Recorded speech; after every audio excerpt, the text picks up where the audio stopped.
All right, let's talk about one of the biggest hurdles for any new founder, getting that startup funded. It's a process that feels like it's this weird mix of visionary art on one hand and cold, hard science on the other. So how do you get good at both? How do you turn that big idea into a company with cash in the bank? Let's dive in. Okay, so you have it. That light bulb moment, the game-changing idea that you just know is going to work. You can see the future, and you are ready to go build it. But here's the million-dollar question, literally.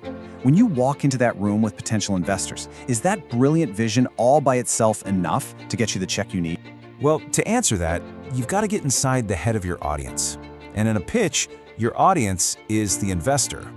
Now, they love a good dream, for sure, but they make their decisions based on calculated risk. And that means they speak a very, very specific language. It's the language of numbers. Look, a compelling story and a revolutionary concept are absolutely crucial.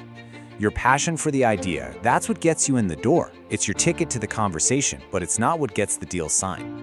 And this is what they're really looking for. Cold, complex numbers.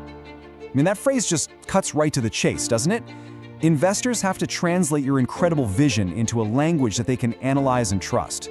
And that language is data. It's the science that has to back up your art. So that's the big challenge, isn't it? How do you connect your creative, world-changing vision with their demand for proof, for data? Well, you have to build a bridge that lets your artistic concept connect with their scientific analysis. Just think about it like this. Your startup lives in two totally different worlds at the same time.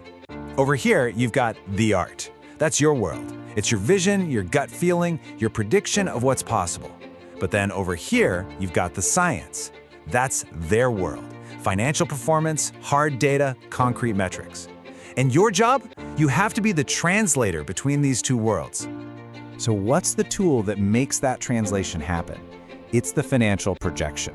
And it's actually the perfect blend of both worlds. It's an art because, hey, you're predicting the future, but it's also a science because those predictions have to be grounded in logical assumptions and whatever data you have.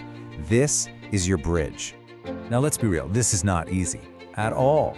Trying to guess what your revenue is going to be 3 years from now, it can feel like you're staring into a crystal ball.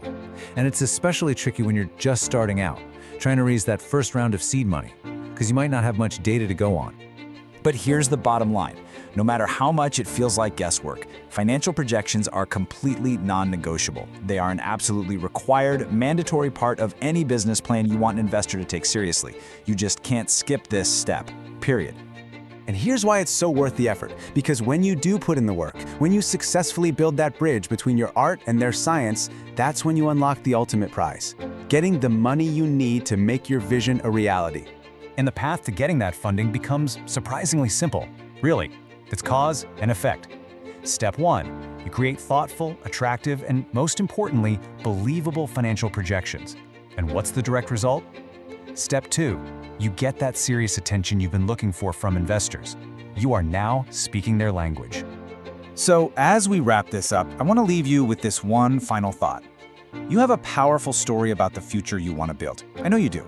But ask yourself this, is that story truly backed by the right numbers? Because when it is, well, that's the moment you go from being someone with a cool idea to being a founder who's building a real company.